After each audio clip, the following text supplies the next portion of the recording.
Wild and Wacky Wednesday here on Main Street Sports Today, presented by the Tennessee Orthopedic Alliance of Columbia, and it is wasting no time being exactly that. Maurice, Pat, and Wade Neely joining you here from the Lee Company studios of our respective homes, and happy hump day, Wade.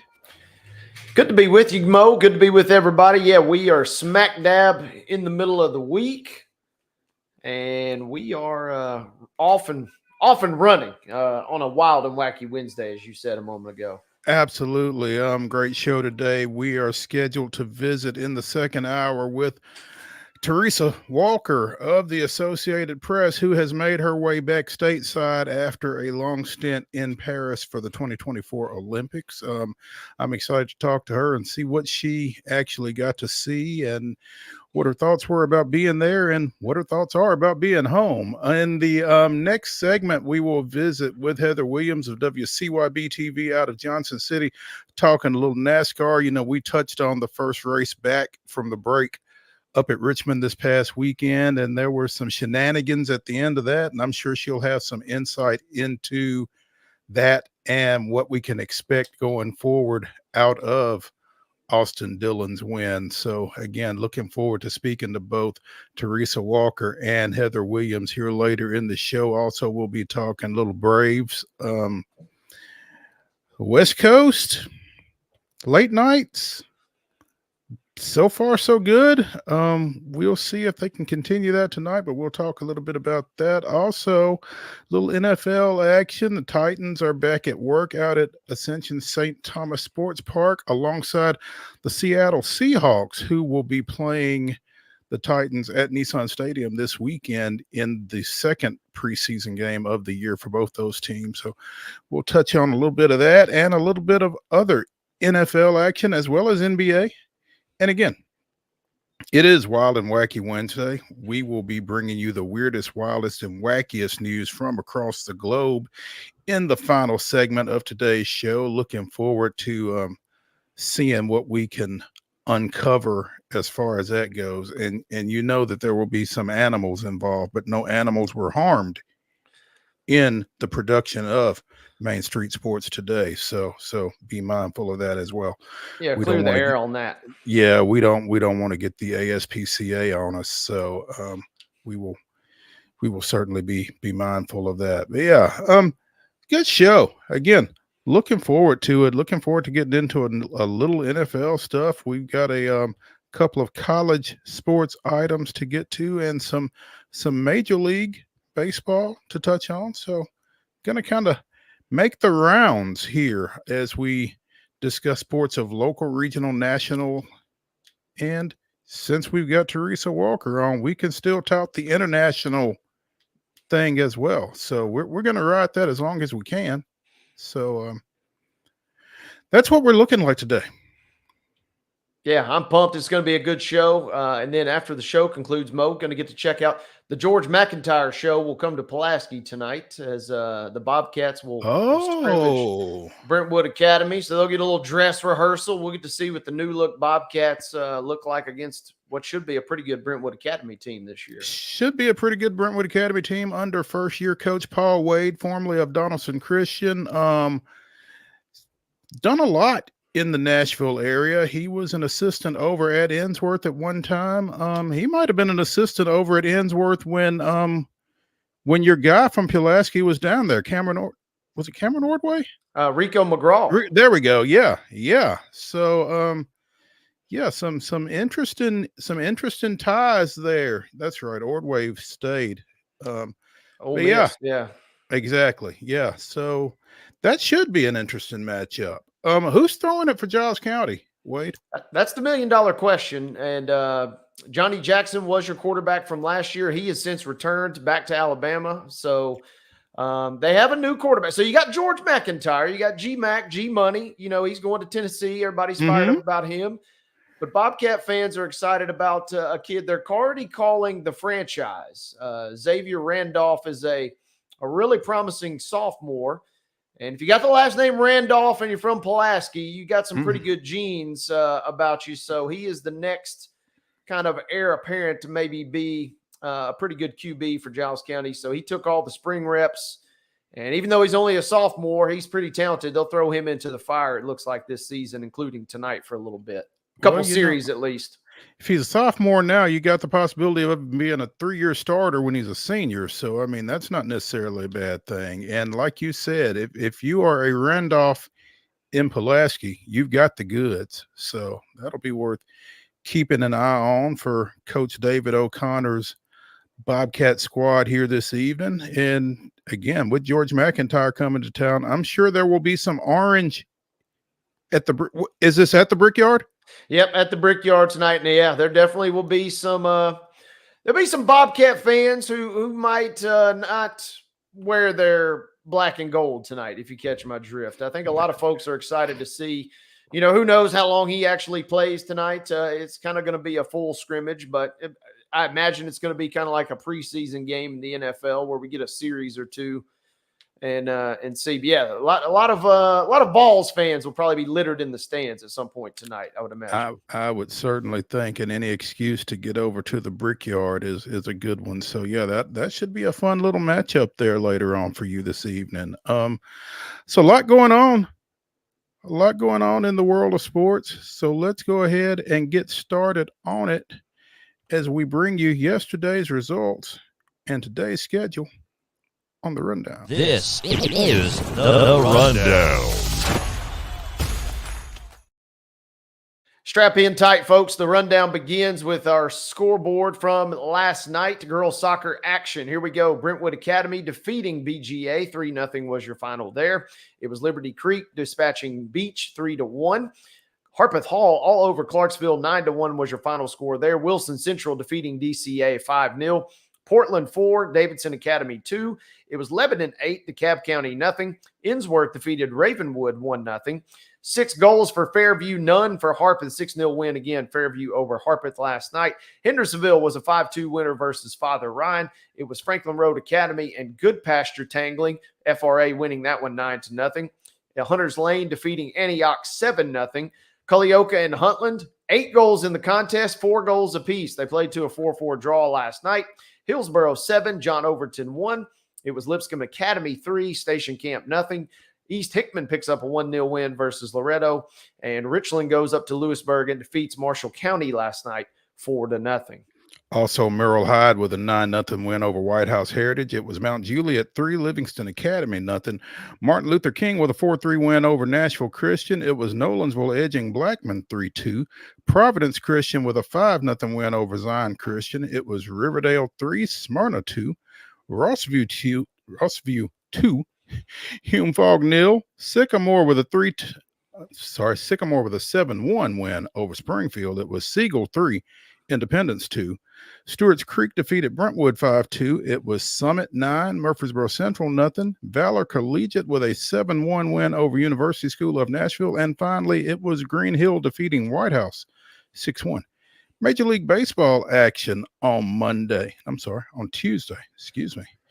The Astros win their 7th straight, 3-2 at Tampa Bay. It was the Braves in 10, downing San Francisco 4-3. And over in Durham, the Nashville Sounds fall to the Bulls 8-3. Girls soccer scoreboard for tonight. Action gets underway at 4:30 when Glencliff travels to John Overton. 5 o'clock kickoffs for the following: MLK at Lawson, Riverdale at Warren County, and St. Cecilia Academy at Hillsboro. 5:30 start times tonight for Hardin County at Lawrence County. Forest is at Columbia Academy. 6 p.m. window now. It will be White House at Mount Juliet, Wilson Central traveling to Smyrna. Grace Christian Franklin will be at Summit. Livingston Academy is at Valor Collegiate. Macon County at White House Heritage. Zion Christian at Culleoka. BGA at Gallatin. It'll be Loretto visiting Hickman County tonight. Cookeville is at Laverne. Cannon County taking a trip to Middle Tennessee Christian. Harpeth is at East Hickman. These games now at 6:30. Once again, Harpeth at East Hickman at 6:30. Also at 6:30, Lipscomb Academy at Franklin Road Academy. Clarksville Northeast at Good Pasture. Huntland will be at Richland this evening, and it'll be Page at Rockvale to close the 6:30 kickoffs tonight.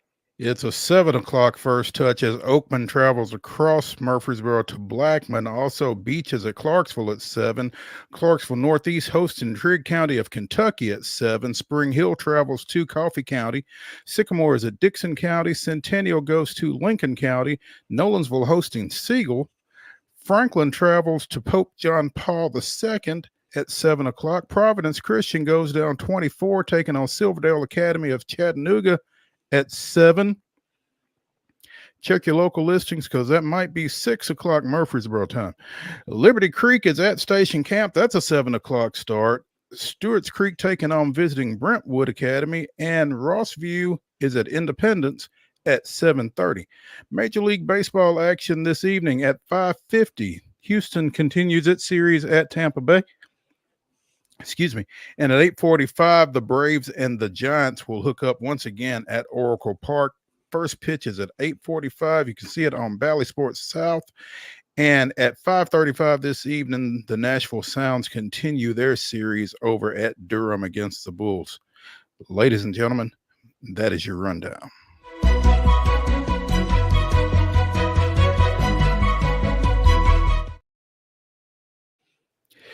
Your top story brought to you, as always, by Piggly Wiggly in Neely's Mill in Columbia. Be sure and check out their delicious daily deli lunch options, which are available until 6 o'clock. Also, their hand-cut meats and everything is cost plus 10% at the cash register. Piggly Wiggly, Neely's Mill, Columbia, bringing you our top story. You know, over in Paris, we heard plenty about, we talked plenty about Snoop Dogg and Flavor Flav. But hashtag LA28 promises to have a little star power as well. And Dr. Dre wants to be a part of it. Not on the set, though, but on whatever it is that the archery team competes on. During a recent interview with Entertainment Tonight, the West Coast rapper spoke about his background with archery and said, "I'm trying to try out for the Olympics in 2028. I'm dead serious." Apparently he had an interest in archery going as far back as junior high school, and had that sparked when one of his children bought him an archery setup. He's been practicing back in his backyard. Now, I don't know what it takes to make the U.S. archery team, but this is, I'm fascinated by this. Yeah, I didn't have Dr. Dre pegged for an archery type guy. I mean, can you see him in the Robin Hood outfit? I mean, I'm thinking Dave Chappelle and Men in Tights way back in the day. But yeah, I mean, if you want to throw it back to an entertainer with a bow and arrow, then yeah, maybe Dr. Dre is Robin Hood 2.0 in this sense. I am just, I don't know how you go about making the United States archery team. We did win gold in the men's individual, though. I'm sorry, won silver in men's individual archery. Brady Ellison lost to Kim Woo Jin in lost 6-5. Now, what that means, I got nothing. I apologize for my lack of knowledge on men's individual archery. But okay, so there is a question in the FAQs here. How do you qualify for Team USA Archery? Because I'm sure we aren't the only ones asking today. Mm-hmm. An archer must compete in a minimum of 3 Master USAT qualifying series events to be eligible. This is fascinating. I mean, it kind of has the vibes of your Turkish shooter, Wade. I mean, how does Dr. Dre walk in there for the archery competition? Yeah, and I love this. He says, Olympic qualifying is 77 feet. He said, guess what? I've been practicing at 90 feet. So there you go. So he's already seems like he's getting prepped a little above and beyond what may be necessary to get him out to LA. So, and he's already there. There's got to be something to be said for that, I would think. So this is it'll be interesting to keep an eye on between now and 2028, I guess. And if we can drum up some interest in U.S. archery, I would say that's not a bad thing either. So, show the archery team some love, and kind of going back. Same deal with the shooting, though. How does the U.S. not win gold in archery and shooting?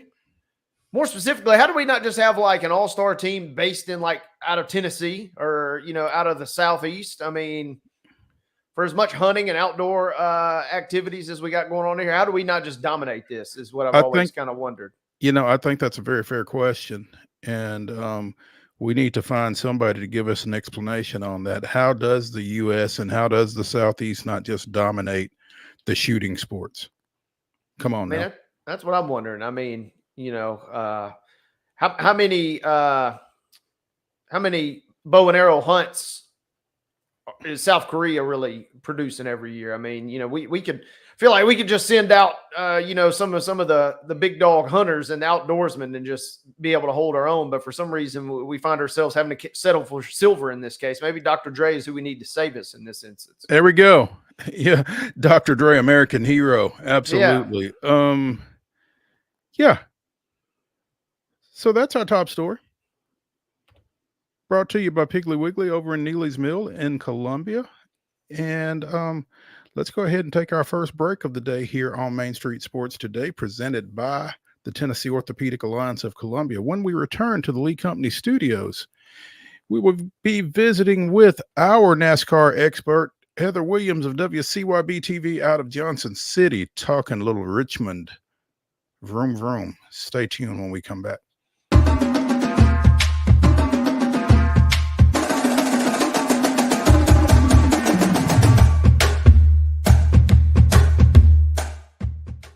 Whether you're an athlete or a weekend warrior, when it comes to your performance, don't settle for anything less than excellence.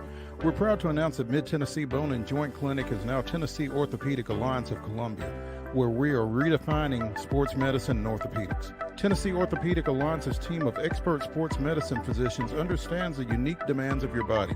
TOA Columbia specializes in personalized orthopedic care, offering state-of-the-art treatments for everything from sports injuries to joint replacements. Learn more at toacolumbia.com. He shoots, and he scores!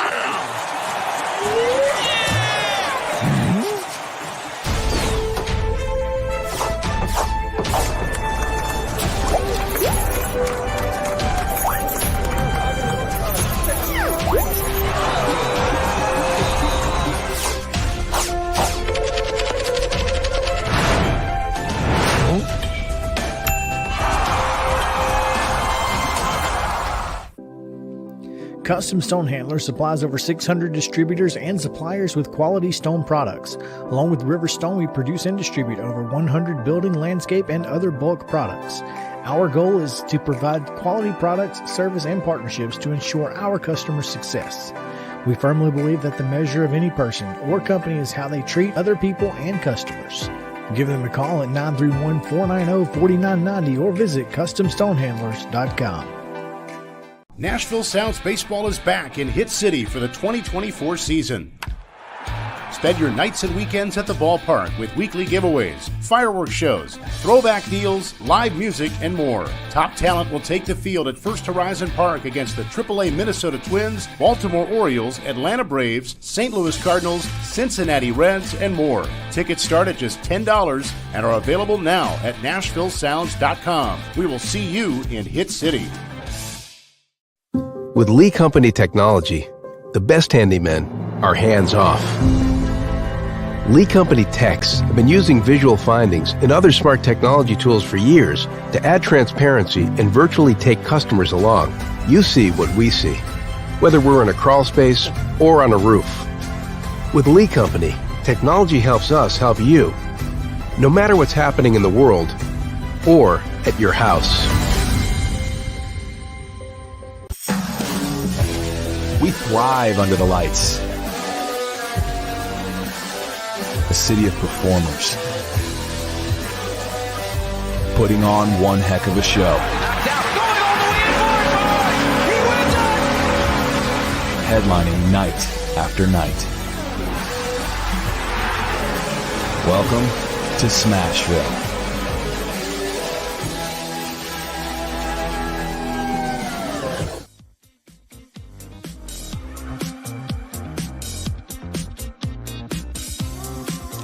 Welcome back to Wild and Wacky Wednesday here on Main Street Sports Today, presented by the Tennessee Orthopedic Alliance of Columbia. I'm Maurice Patton, along with Wade Neely. We're both coming to you from the Lee Company studios of our respective homes, and we are now joined, as we typically are on Wednesdays, by Heather Williams of WCYB TV, talking a little NASCAR.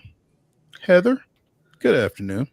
Happy Wednesday, gentlemen. Happy Wednesday to you as well. Man, the set is looking good. We're getting there, right? One little piece at a time. We're slowly building it up to an empty room, from an empty room. Got to start somewhere. That's right. That's pretty much what Austin Dillon said this weekend as well, right? Oh gosh, so complicated. How do we get into Austin Dillon? It's almost like a question of, racing versus ethics, right? What he did was completely fair. It's completely legal. There's nothing in the rule book that says thou shalt not intentionally wreck half the field to get your first win because you're not going to make the playoffs otherwise. But it's kind of like, that's the little devil on one side. You're supposed to have the little angel on the other side saying, yes, but I have to run the rest of the 13 races this year and everybody's going to be mad at me. So Austin Dillon's angel didn't show up Sunday night. Or he was tied up and gagged by the devil. I'm not sure which one, because that was something. I mean, we've seen people tangle for the win. We've seen people turn people or bang or beat or whatever for the win. But to wreck two cars in order to ensure the win. And look, I get it. Austin was mad, right? I mean, that was his race. He was going to win that race straight up. No wrecking, no fool, no nothing. He had the best car. He was going to win. And then Ricky Stenhouse Jr., who Austin has issues with, who RCR's had issues with, he has an accident with 2 laps to go, brings out the caution, bunches up the field. And Austin, the statistics will show you, the data will show you, he's one of the worst guys on restarts in the series. So he knew he was probably going to get beat on the restart. He's 2 car lengths behind Joey Logano. He has to do something. He pulls the bonsai move. It works. Bonsai. Joey's gone. I don't know if he necessarily calculated that Denny was going to go, and gun it. But then here comes Denny. So he takes away the preferred racing line until NASCAR makes its ruling. Whenever it makes its ruling, I won't say whether or not he reared him and turned him intentionally or not. We'll see what NASCAR says. The data seems to say that he turned him intentionally. Austin says he didn't turn him intentionally. He just took away the preferred racing groove, and then he didn't let up. In any event, he gets turned into the wall, and all of a sudden, Austin is your winner. And Austin was 32nd in points. He was not going to make the playoffs any other way, but desperate times call for desperate actions, right? I mean, is that how you're going to do it, though? It's the old adage of, sure, you can do it, but does that mean you do it? Well, I guess in this case it does. For Austin, it does. It absolutely does. He did it. So obviously, Joey Logano, Denny Hamlin, not very happy at the conclusion of Sunday's race. I gotta say this about Joey Logano too. He comes up with some of the funniest lines when he's mad. Going back years ago, he's the one that said, and I think Joey was like 20-something years old when he said this. Back when Delana Harvick used to be on pit road wearing fire suits, and Kevin and Joey got into a little skirmish, and he said, well, we all know who wears the fire suit in that relationship. Dead. So funny. And then this weekend when he was mad at Austin, he's like, that's all well and good, but he's standing up there with his baby on his hip after just wrecking half the field, praising God. Just so good. I mean, Hey. angry Joey Logano is my favorite Joey Logano because he's saucy. Spicy Joy Logano, who did not make the top 10 as a result of that late spin. It was Dylan Hamlin, Tyler Reddick coming in third, Bubba Wallace fourth. Great weekend for Trackhouse with Ross Chastain fifth, Daniel Suarez 10th. Christopher Bell, Kyle Larson, Carson Hocevar, and Chase Elliott going 6 through 9 at Richmond. So, again, Austin Dillon clinches a spot in the playoffs, but at what cost? I mean, how soon should he expect retribution, Heather? Well, we're expecting really any moment now ruling from NASCAR on any penalties that might come on this. Usually they come on Tuesday, but they delayed it till Wednesday, which means NASCAR is probably having some sort of existential discussion about what to do about this because people have, suggested they take away the win, they take away the automatic playoff berth, money. There could be all sorts of things involved in this. So, Austin's in for now. That doesn't mean he'll be in 20 minutes. We're just going to have to wait and see what the ruling is from NASCAR. There's also possibly some fines coming down against Joey Logano for revving his engine in Austin Dillon's pit box, which was filled with Austin's family after the race, which is a whole different discussion. They're really not supposed to be there. That doesn't take away what Joey did. It was dangerous. It was wrong because there are people that are supposed to be there that he could have injured, but they weren't the ones. But there's a possible fine coming for Joey Logano, maybe some other punishment as well. So it could be a big couple of hours here for NASCAR. We'll see what the punishments are. That's interesting. So what would happen? Would they just vacate that, or would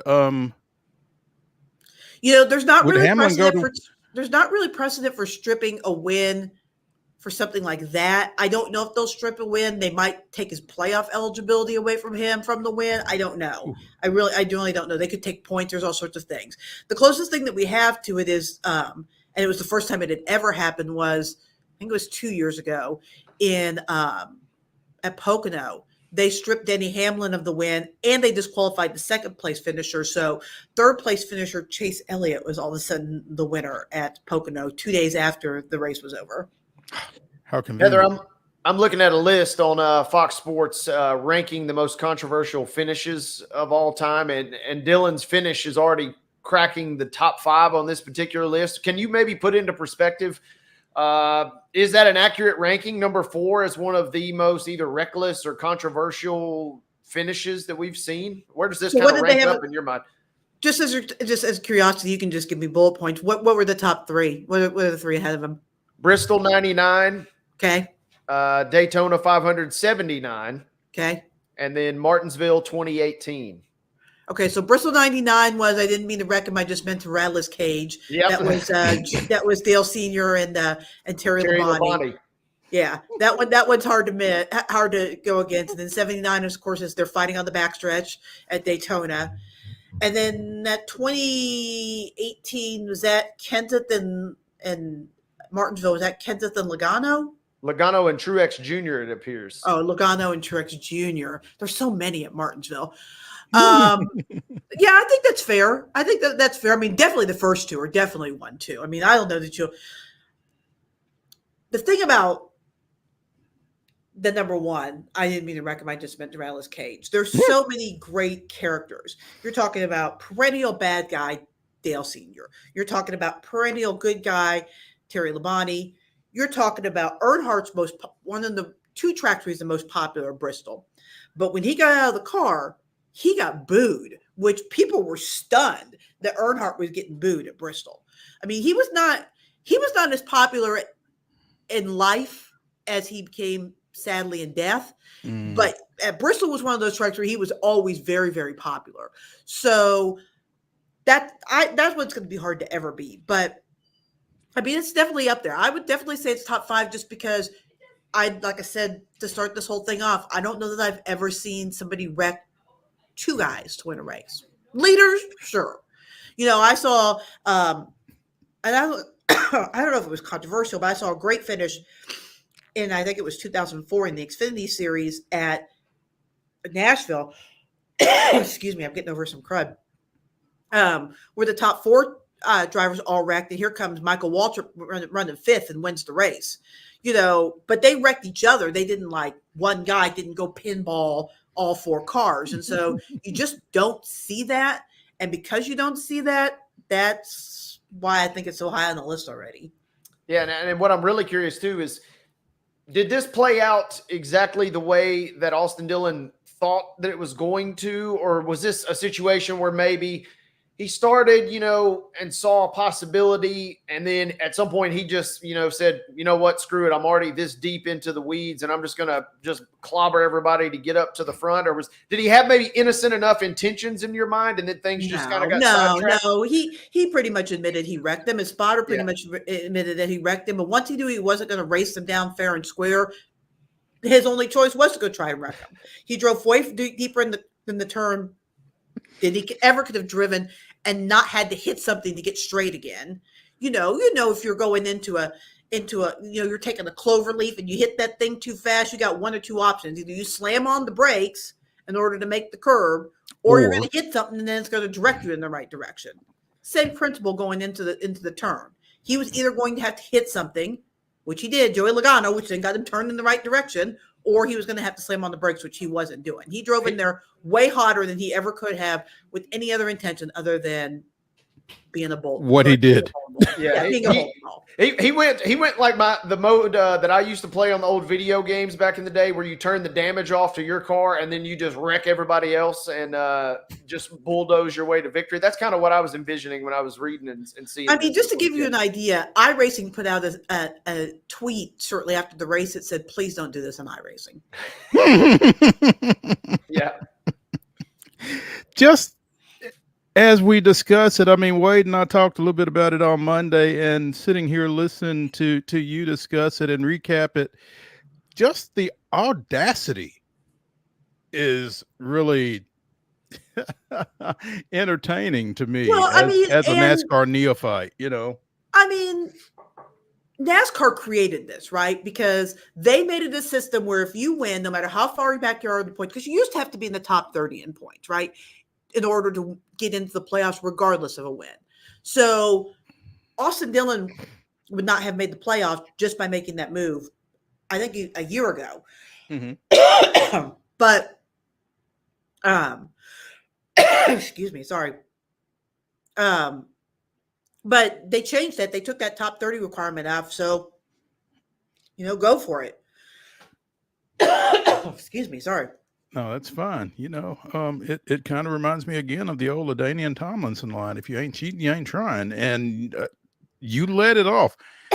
It's not against the rules. It's not unfair. It's just, can you live with the aftermath? And it's going to be interesting to see clearly how that comes out, because NASCAR is considering sanctions, or there will be sanctions. It's just a matter of what, I guess. Is that what we should take from here's this? The thing.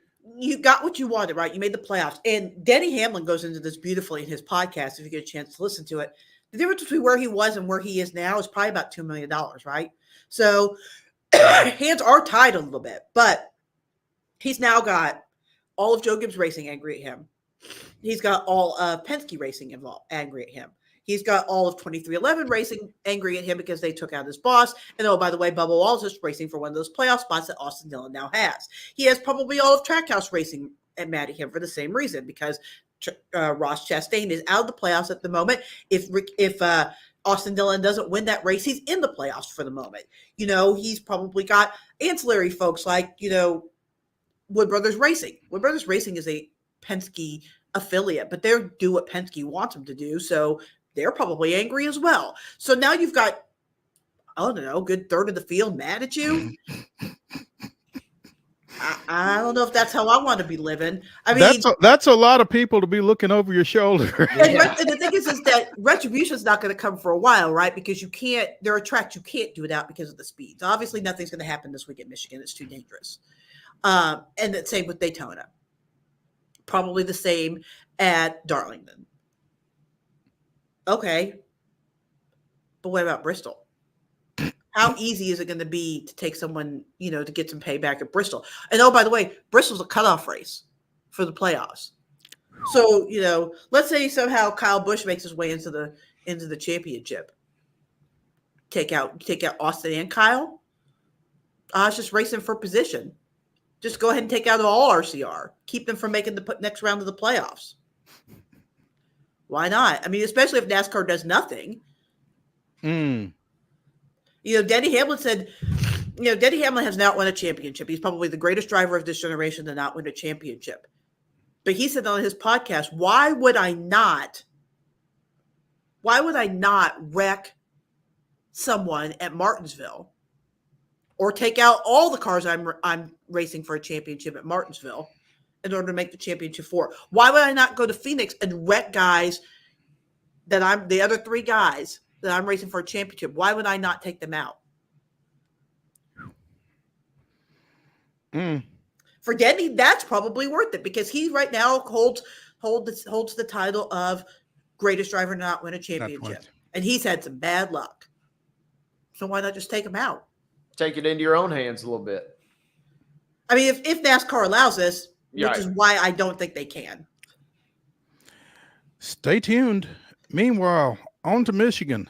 What are you expecting other than a potential Austin Dillon suspension for Michigan?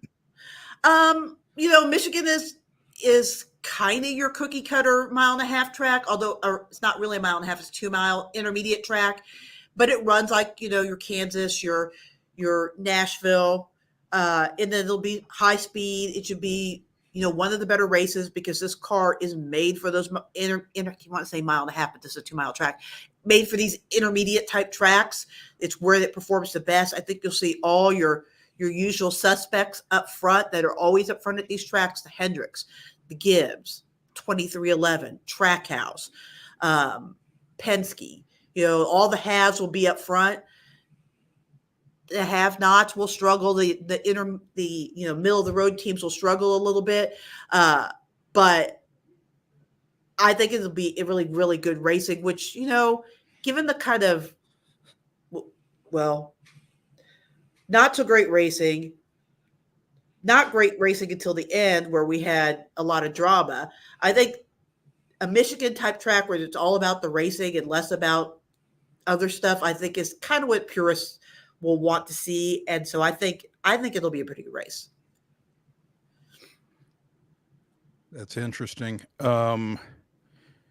As the standings currently stand, for the moment. Yeah, exactly. As of right Twitter. now, you still got 3 spots, I guess, that are not claimed by winners. And like you said, Bubba Wallace hanging in there at the number 16 spot behind Ty Gibbs and Martin Truex Jr.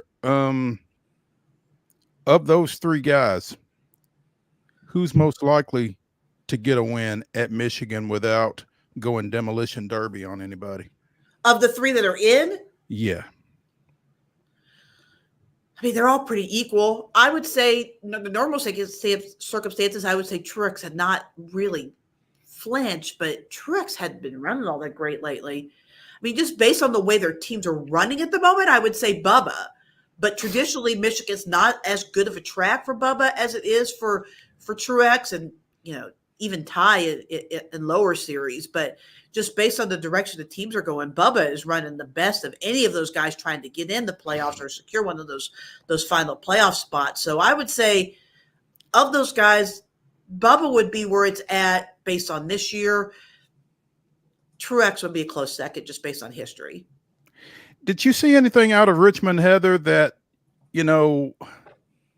kind of played into the layoff, the 2-week break that they took? Anybody rusty or any occurrence that you would attribute to the layoff, or was it just kind of business as usual this weekend coming back?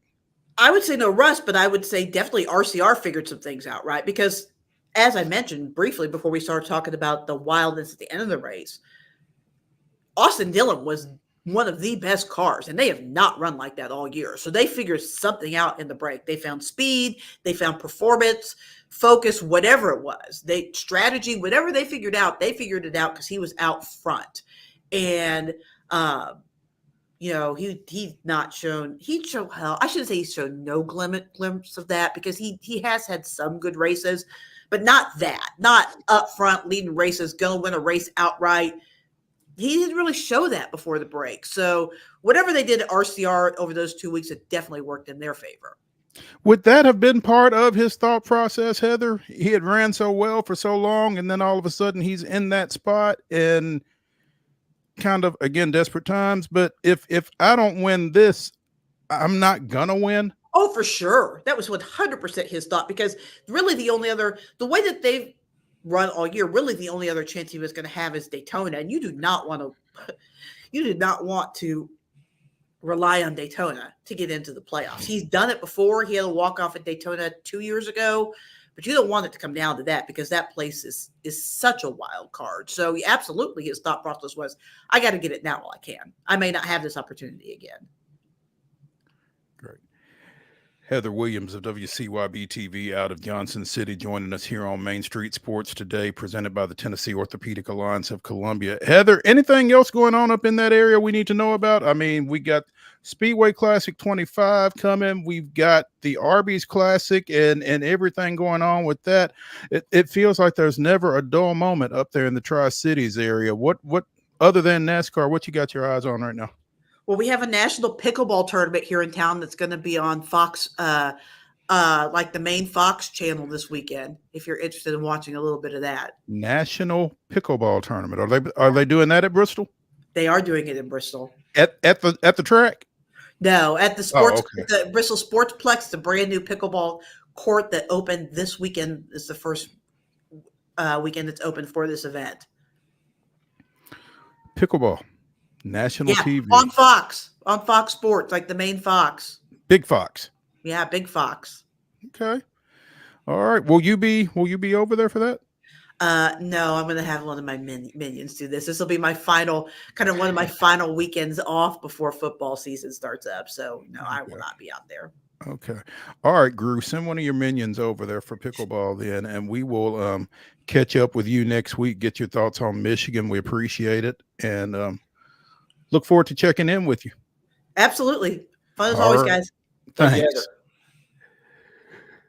When we come back here on Main Street Sports today, we will be talking a little baseball and keep the good vibes coming for me and Wade, because we are trying to ride them as long as we can right now. So stay tuned from here.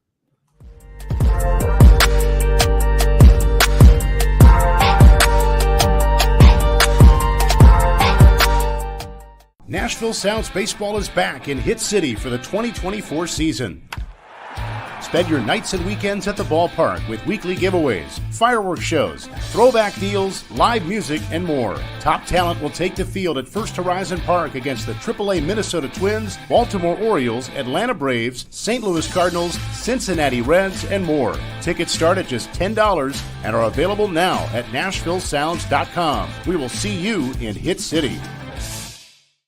Whether you're an athlete or a weekend warrior, when it comes to your performance, don't settle for anything less than excellence.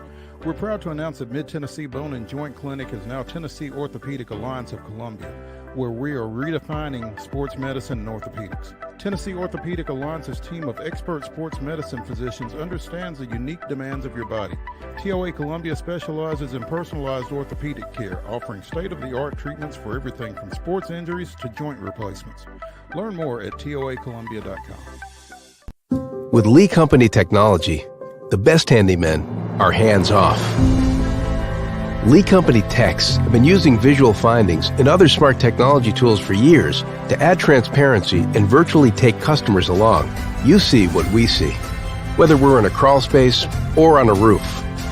With Lee Company, technology helps us help you, no matter what's happening in the world or at your house.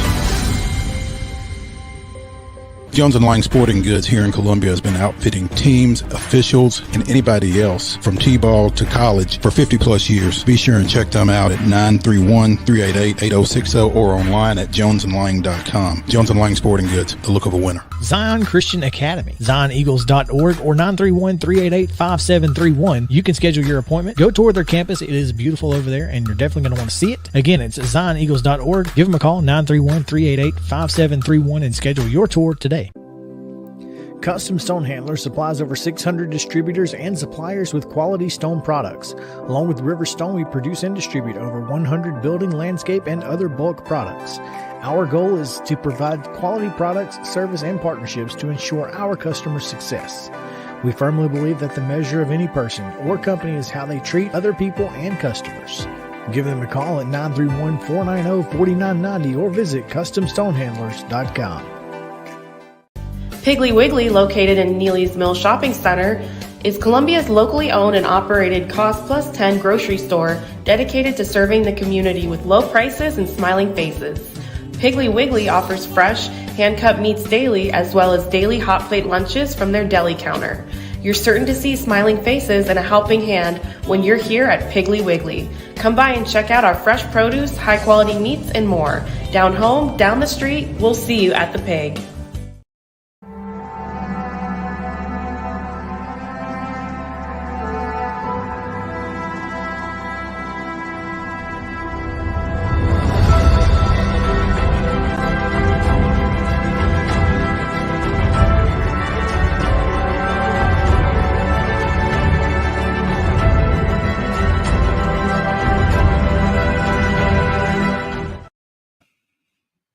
August 14th, 2006, Matt Diaz grounded out in his final at-bat of the Braves' 10-4 win at Washington after a home run and 3 base hits, including a pair of run-scoring singles in his previous 4 plate appearances.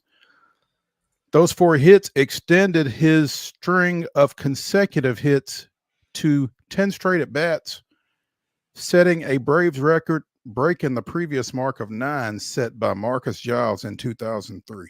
That was this day in Braves history. 10 straight at bats with a base hit. That's decent.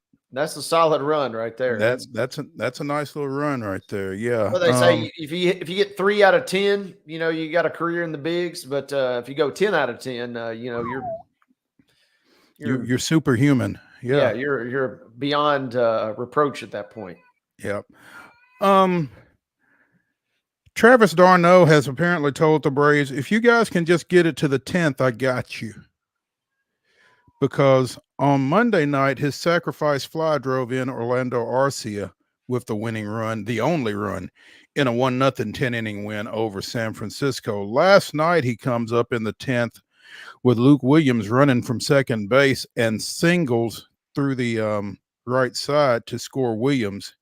And Iglesias comes in to get the win as the Braves won 4-3 in 10. A game that the Braves were winning 3-2 before Pierce Johnson threw a wild pitch in the 8th to allow a runner to score from third and tie it up. So, we could do without all of the late game dramatics, Braves, especially with you out on the West Coast. Let's get this thing done early tonight so I can go to bed. Congratulations to Charlie Morton, who picked up his 2000th career strikeout in last night's game. Unfortunately, he got the no decision, but heck of an accomplishment for a guy who has not been terribly consistent this year. In fact, I'm on record as saying I wasn't sure that I wanted him to start another game for the Braves after his last outing. And, I won't run from that, just for the fact that he's been so inconsistent. But last night, 6 innings, 8 strikeouts, 6 hits, 2 earned runs, only 1 walk. He did hit a batter. But, if the Braves are going to get back in this, and they are currently holding the final wild card spot in the National League, again, 4 games behind both Arizona and San Diego, but ahead of a host of folks. But if they are going to hang on or experience any upward mobility in the standings between now and the end of the year, he's going to have to be a part of it. And he may not necessarily have to pitch like that, but he's got to pitch better than he's been at his worst.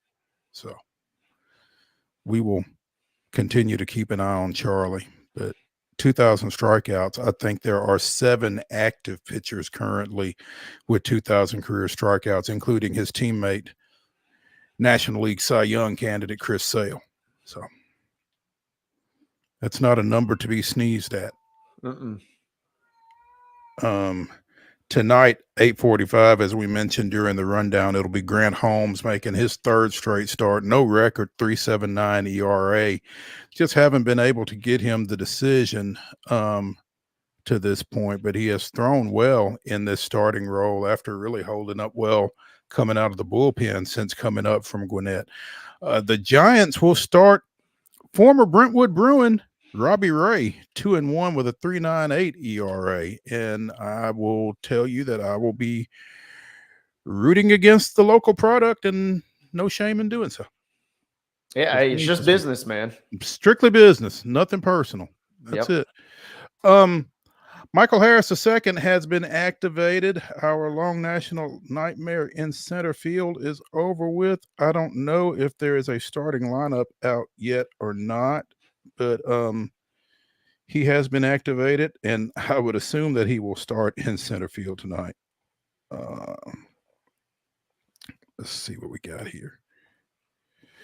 Nope, still no lineup yet, which I guess we're still 6 hours from first pitch. But unfortunately, to put Michael Harris II on the active roster, someone had to come off, and it was Eli White, who, if you were watching the game last night, made pretty much a game-saving catch out in center field late in that one. So there's your reward. Get on back to Gwinnett. He had options. No one else did, looking at you, Adam Duvall. So it's Eli White going down. Second straight night, Alex Bregman with a home run as Houston defeats Tampa Bay 3-2. Jeremy Pena also goes yard as the Astros extend their win streak to 7 straight. Yeah, good little dub yet again for Houston, who kind of seems like they've, after a little bit of a lull out of the trade deadline, looks like they've kind of caught their mojo back a little bit. As Kikuchi did have a decent little effort last night. Not quite as dominant as he'd been in his first couple of starts for Houston, but got him enough to get him through. And then the run support kind of rallied. Bregman swinging a little bit of a hot bat these days. So all in all, a pretty good night for Houston. Ronel Blanco going for the Astros tonight. He of the 9-6 record and the 3.02 ERA. It's Zach Littell. Zach Littell. 5-8 with a 4.11 starting for Tampa Bay in this one. And again, the Astros a chance to continue that mojo, continue that good work that they're doing. They are now a game and a half up on Seattle. Obviously, the Rangers 9.5 back. They have pretty effectively waved the white flag. So, yeah, Seattle met Mr. Scooball last night, and it didn't matter who was pitching, Mo, because they got beat 15-1. No, it really, it's almost like if you're you Detroit, and I could have gone out there and pitched and got the win with that effort last night. You could have gone out there and pitched. I threw out a first pitch last year, and it might be the last one I throw. But no, if you're the Tigers, you almost feel like we wasted 15 runs with Tarek Scooball on the mound. I mean, yeah, we should have saved about 12 of those, maybe. You know, that's a tough one. But those starting pitchers like it when you score for them. So it's a lot easier to go out there and throw. And Scooball doesn't need a whole lot of help. You know, we talked about the White Sox yesterday defeating the Yankees 12-2. Getting Grady Sizemore his first win as manager of the White Sox. Well, Juan Soto said enough. Went yard 3 times yesterday in a 4-1 Yankees win over the White Sox. Kind of setting the earth back on its axis to some degree after that debacle on Monday. So Soto set him right, and he also said, not so fast. Everybody's talking about Aaron Judge, waiting on Dinger 300, and Soto stole the show last night. So that was pretty neat to see for him. As they took care of business, and like you said, kind of put things back right with the universe last night. Without question. Is Juan Soto is he a free agent at the end of this year? And that I could not tell you. I believe he is. There's an article on the New York Post. Extremely likely to sign historic contract in free agency. So yeah, we'll probably be talking about that, one of those new record-setting deals here sooner than later, you would imagine. Yeah. And goodness gracious, I mean, if you're an American League pitcher and you are facing the prospect of facing Judge and Soto in the same lineup for an extended period of time, that's not fun.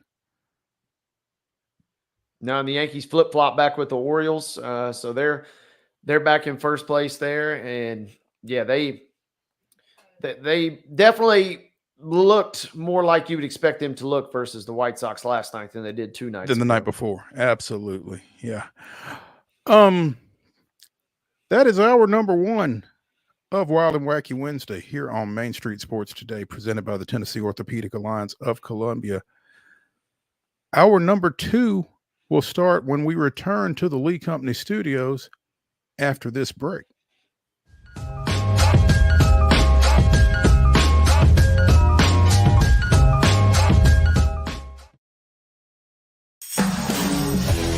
We thrive under the lights. A city of performers. Putting on one heck of a show. Headlining night after night. Welcome to Smashville.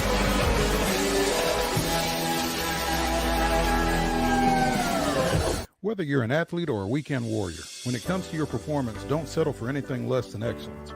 We're proud to announce that Mid-Tennessee Bone and Joint Clinic is now Tennessee Orthopedic Alliance of Columbia, where we are redefining sports medicine and orthopedics. Tennessee Orthopedic Alliance's team of expert sports medicine physicians understands the unique demands of your body. TOA Columbia specializes in personalized orthopedic care, offering state-of-the-art treatments for everything from sports injuries to joint replacements. Learn more at toacolumbia.com. With Lee Company technology, the best handymen are hands-off. Lee Company techs have been using visual findings and other smart technology tools for years to add transparency and virtually take customers along. You see what we see, whether we're in a crawl space or on a roof. With Lee Company, technology helps us help you, no matter what's happening in the world or at your house. Jones & Lang Sporting Goods here in Columbia has been outfitting teams, officials, and anybody else from T-ball to college for 50 plus years. Be sure and check them out at 931-388-8060 or online at jonesandlang.com. Jones & Lang Sporting Goods, the look of a winner. Zion Christian Academy, zioneagles.org or 931-388-5731. You can schedule your appointment. Go tour their campus. It is beautiful over there, and you're definitely going to want to see it. Again, it's zioneagles.org. Give them a call, 931-388-5731, and schedule your tour today. Piggly Wiggly, located in Neely's Mill Shopping Center, is Columbia's locally owned and operated Cost Plus 10 grocery store dedicated to serving the community with low prices and smiling faces. Piggly Wiggly offers fresh, hand-cut meats daily, as well as daily hot plate lunches from their deli counter. You're certain to see smiling faces and a helping hand when you're here at Piggly Wiggly. Come by and check out our fresh produce, high-quality meats, and more. Down home, down the street, we'll see you at the Pig. Nashville Sounds Baseball is back in Hit City for the 2024 season. Spend your nights and weekends at the ballpark with weekly giveaways, fireworks shows, throwback deals, live music, and more. Top talent will take the field at First Horizon Park against the AAA Minnesota Twins, Baltimore Orioles, Atlanta Braves, St. Louis Cardinals, Cincinnati Reds, and more. Tickets start at just $10 and are available now at NashvilleSounds.com. We will see you in Hit City.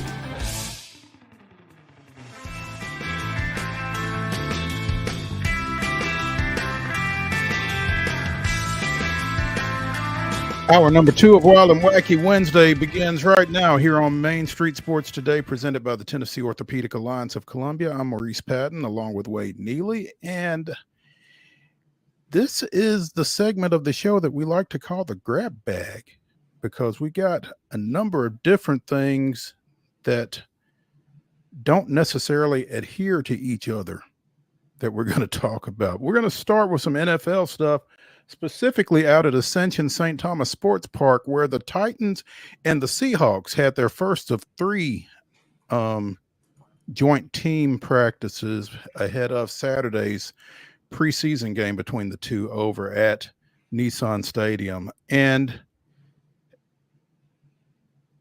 for me, one of the more interesting tidbits coming out of Ascension St. Thomas Sports Park is this marks the return to Middle Tennessee of former Centennial High School standout Tyrell Dotson, a Mr. Football during his career over there, who went on and played his collegiate ball at Texas A&M before being drafted by the Buffalo Bills. And now in a 1-year free agent contract with the Seahawks as a linebacker. So don't think I'm going to be able to get out there, unfortunately, and shout a little CCCHS at Tyrell, but looking forward to seeing what the news is out of St. Thomas Sports Park, as it relates to Tyrell.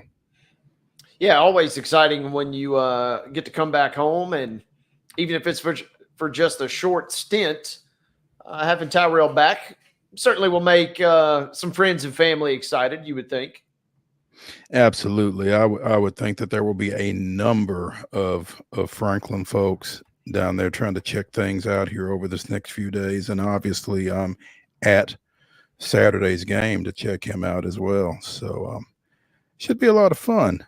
And, you know, I'm always kind of fascinated by the joint team practices, because invariably there's some type of a skirmish or something like that to come out of it, as emotions run a little high from time to time. So we'll see how that goes. But there's always a good brawl video that emerges from one of these sessions. I mean, you get tired of seeing the same guys over and over. Yeah, you can't really hit them. You know, it's not like a full game. Even Saturday, you know, is kind of not really like a full game in a sense. So, kind of not surprising that when you're cooped up like that, some of these tempers boil over the next couple of days. Boys will be boys, right? Yeah, absolutely. Trying to check something, because I think I might have just misspoke. Hang on just a second.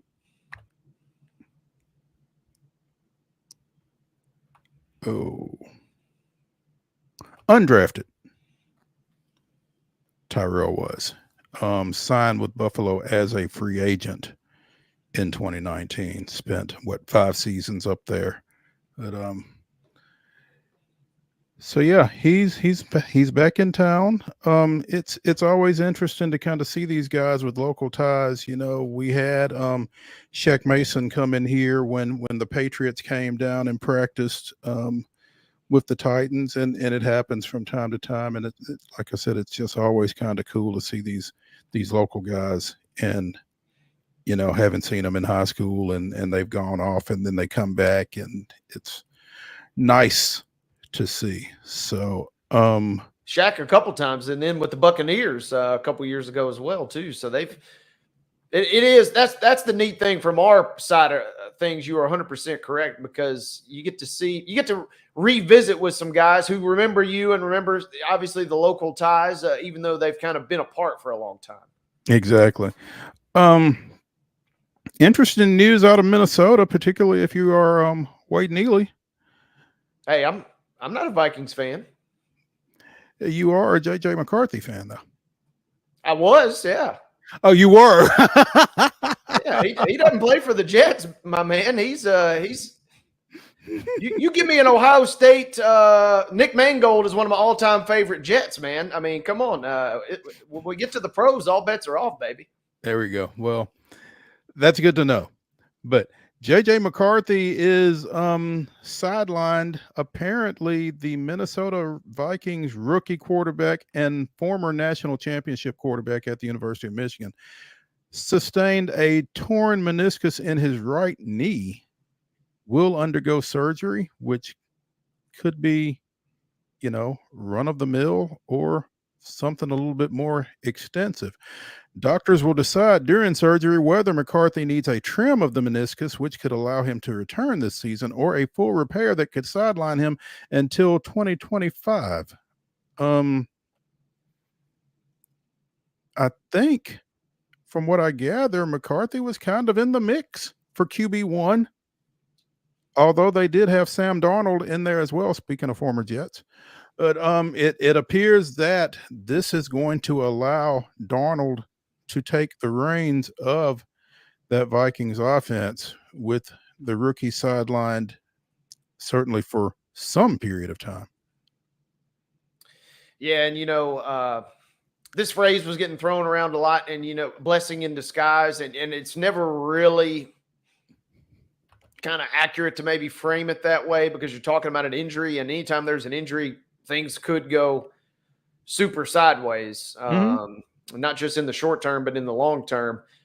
But this does, because it did feel like McCarthy was pretty much getting thrust into the starting position, maybe even ahead of schedule by a lot of experts, if you will. And so the fact now that he can take a step back, gather the information, and kind of sit involuntarily, but in a sense voluntarily, and learn a little bit, that could prove useful for him, because otherwise it really felt like, I think he has the tools to be a potentially pretty successful NFL QB, but man, it just felt like they were really rushing him along and forcing him into that QB1 spot. And so in a weird way, it could potentially work out. I will tell you this, that Darnold will be very interesting to see. And a lot of folks there's been a run in the betting markets on Darnold to win both comeback player of the year and potentially lead the league in passing, just because Minnesota is presumably going to be trailing in a lot of games. And so therefore he's going to have to throw a lot. So you get Darnold. So in a way, you remove any sort of weird controversy at the quarterback position. And even though he is recovering from an injury, this could potentially be a good thing for McCarthy going forward.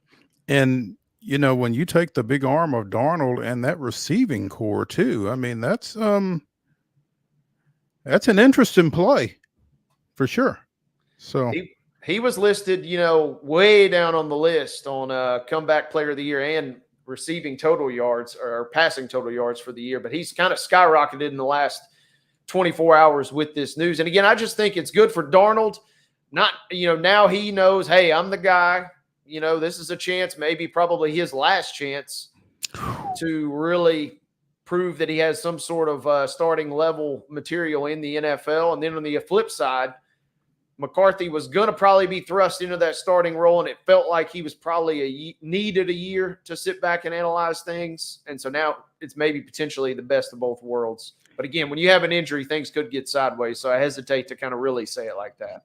It's interesting when you talk about this potentially being Sam Darnold's last shot. Talking about a kid who this will be his 7th season in the league, 3 with the Jets, 2 with Carolina, last year with San Francisco. He's 27 years old. But, it doesn't seem he's left anywhere particularly well.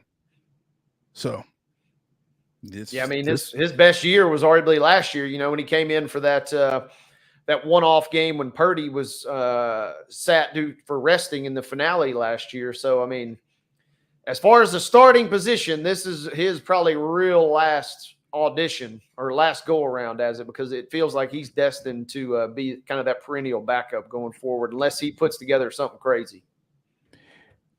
We'll bear watching for sure.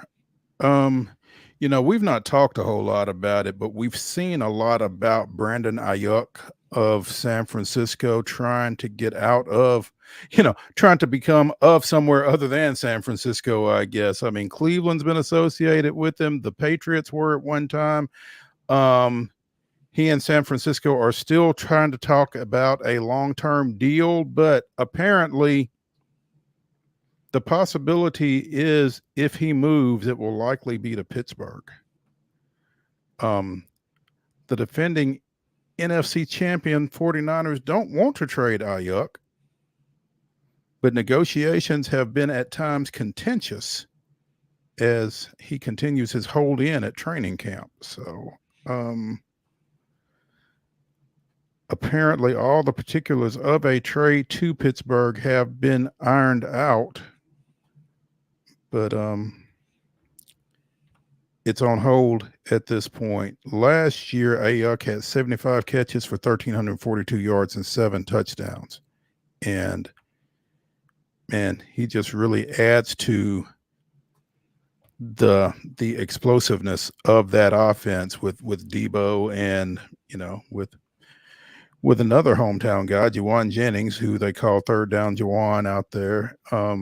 And obviously McCaffrey. So, it'd be a tough blow to the 49ers, you would think, if they were to lose him. But at the same time, if you can get something for a guy who really doesn't want to be there, maybe you go ahead and pull that. So, yeah, it feels like one of those classic situations, whether it's Ayuk's camp or whether it's the 49ers. Doesn't seem like everybody's really happy with the situation. And so you're exactly right, I think, is if you can get a little something, maybe make it move on. And yeah, maybe if nothing else, Jennings perhaps takes on an increased role there for the 49ers now going forward. After we saw last year in a very limited playoff kind of run there, it feels like they really kind of learned a lot more about him. And so maybe that potentially adds to the likelihood of maybe making this deal a little more feasible for them.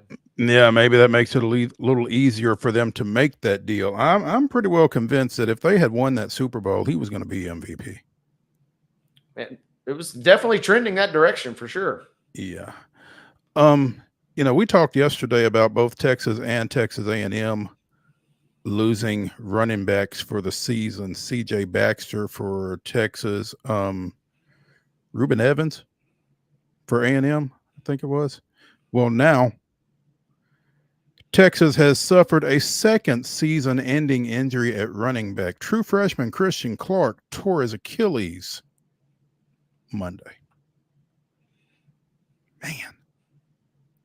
For a team with expectations like Texas has got, this is not good. They've got 3 scholarship running backs now with Baxter and Clark both being down. And this is obviously you don't want to ever lose any player, let alone 2 in one position group. But this kind of feels like this is the year where, yours was already going to be throwing a lot anyway. And if it just feels all of a sudden like, hey, buckle up. You wanted more throws and receivers wanted more catches. Well, we kind of don't have a choice almost at this point.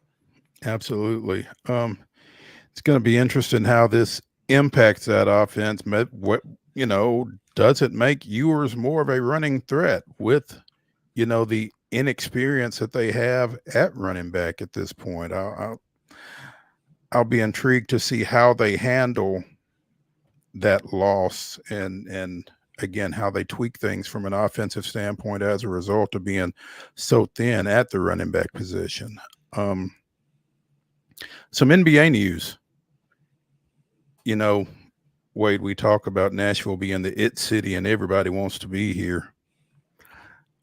Apparently, both the New Orleans Pelicans and the Memphis Grizzlies are among those because they will both be conducting a part of their training camps in early October here in Nashville. The Pelicans will work out at Belmont the first week of October, and the Grizzlies will work out at Ensworth for 3 days, October 1st through the 3rd. Apparently, there are some ongoing renovations at FedEx Forum that make it unavailable, and so the Grizzlies will be up here, including Ja Morant. Belmont has kind of become a regular for NBA training camps. Prior to the Pelicans announcement that they're coming up, both the Bulls and the Cavaliers have worked out here as well at on their campus. So it's a pretty cool thing to see, I would think. Well, I say to see. All training camp practices and team activities are closed to the general public as far as the Pelican. Yeah. So, I mean, somebody's going to see it, but don't expect to just walk in and find an open door and sit down and start drawing up some of the Pelicans plays, because it's not going to be open to the public. But still, it's interesting. Yeah. Back Belmont facilities alone kind of speak for themselves. Ensworth facilities speak for themselves. And the Grizz will be back. Been a while since they have been back, like way back in 2012, 2013 when they were at Vanderbilt. But it's been a hot minute. So it is kind of nice to see, although there seems like it's a little bit more of a necessity rather than anything. It feels like the Pelicans on their end, it's like, hey, let's just get out of town for a little bit. Right. Keep Zion away from the gumbo for a couple extra weeks. I mean, you say it, but we got some nice quality health conscious options here in Nashville. So maybe, keep my guy straight, and then, get out of town and just kind of enjoy a little bit of camp before you get into the crux of your season there. Yeah. According to friend of the show, Michael Wallace, at my mic check, this will be the first time in a decade that Memphis has held training camp outside of the Bluff City. So there's that.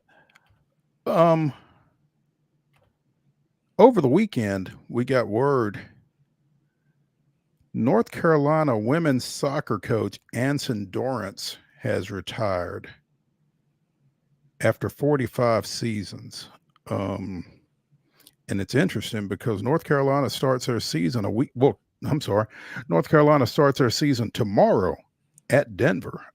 Associate head coach Damon Nahas will serve as interim head coach this year while they conduct a national search for Dorrance's successor. But 73-year-old Dorrance, first and only women's soccer coach at North Carolina, 934 wins.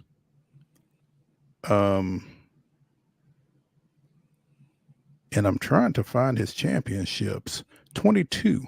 Yeah, it was in the 20s for sure. Yeah, 22 national championships, the AIAW championship in 81, and then 21 NCAAs. National runner-up on 6 other occasions. Won or tied for the ACC regular season championship 25 times, and won 22 of 32 conference tournament championships. Also coached the men's team for 6 seasons with 172 victories there and a Final Four berth in 1987. So between the two, his career record is 1,106, 152, and 74 over 47 seasons. It's a lot of soccer. Yeah, he is a legend.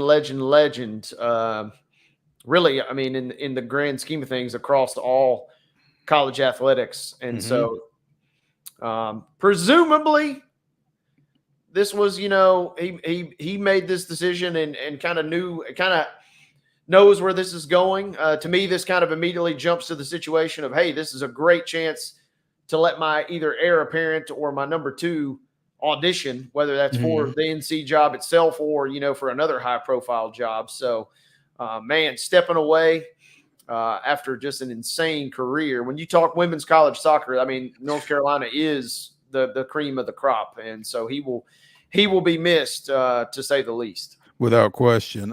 He mentions in this article on NCAA.com, as many of you know, I modeled my program after Dean Smith's basketball program, and retiring at this time is a credit to his thinking as well. He would reevaluate his tenure not after the season, but after he had time to recharge his batteries prior to the next season. When he didn't, he retired. So I guess the recharge didn't really take place for Coach Dorrance this time around. And so, and like you said, with a second in command in place like Nahas, he felt comfortable stepping away, even, so close to the start of the upcoming season. So North Carolina women's soccer will be moving on without Anson Dorrance after 45 years. Man, that's a long time.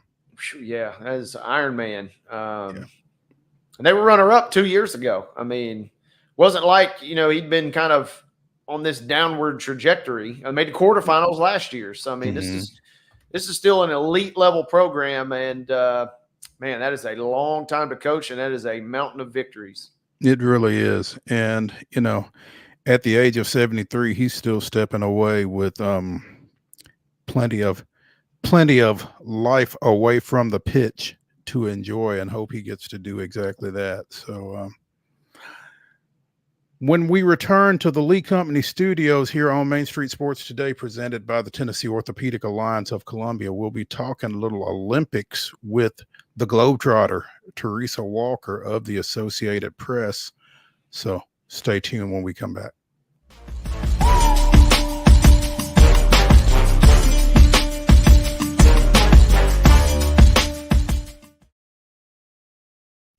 With Lee Company technology, the best handymen are hands-off. Lee Company techs have been using visual findings and other smart technology tools for years to add transparency and virtually take customers along. You see what we see, whether we're in a crawl space or on a roof. With Lee Company, technology helps us help you, no matter what's happening in the world or at your house. Piggly Wiggly, located in Neely's Mill Shopping Center, is Columbia's locally owned and operated Cost Plus 10 grocery store dedicated to serving the community with low prices and smiling faces. Piggly Wiggly offers fresh, hand-cut meats daily, as well as daily hot plate lunches from their deli counter. You're certain to see smiling faces and a helping hand when you're here at Piggly Wiggly. Come by and check out our fresh produce, high-quality meats, and more. Down home, down the street, we'll see you at the Pig. Whether you're an athlete or a weekend warrior, when it comes to your performance, don't settle for anything less than excellence. We're proud to announce that Mid-Tennessee Bone and Joint Clinic is now Tennessee Orthopedic Alliance of Columbia, where we are redefining sports medicine and orthopedics. Tennessee Orthopedic Alliance's team of expert sports medicine physicians understands the unique demands of your body. TOA Columbia specializes in personalized orthopedic care, offering state-of-the-art treatments for everything from sports injuries to joint replacements. Learn more at toacolumbia.com. Custom Stone Handler supplies over 600 distributors and suppliers with quality stone products. Along with River Stone, we produce and distribute over 100 building, landscape, and other bulk products. Our goal is to provide quality products, service, and partnerships to ensure our customers' success. We firmly believe that the measure of any person or company is how they treat other people and customers. Give them a call at 931-490-4990 or visit CustomStonehandlers.com.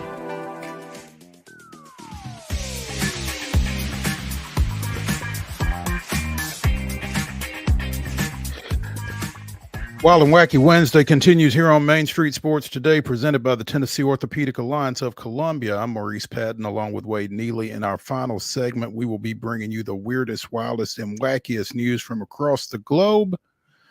Speaking of across the globe, we're going to get to TERESA Walker of the Associated Press in just a second, who just got back from Paris here in the last 36 hours. But to follow up on a conversation from the last segment, The Athletic is reporting that J.J. McCarthy is indeed out for the season after successful meniscus surgery on his right knee.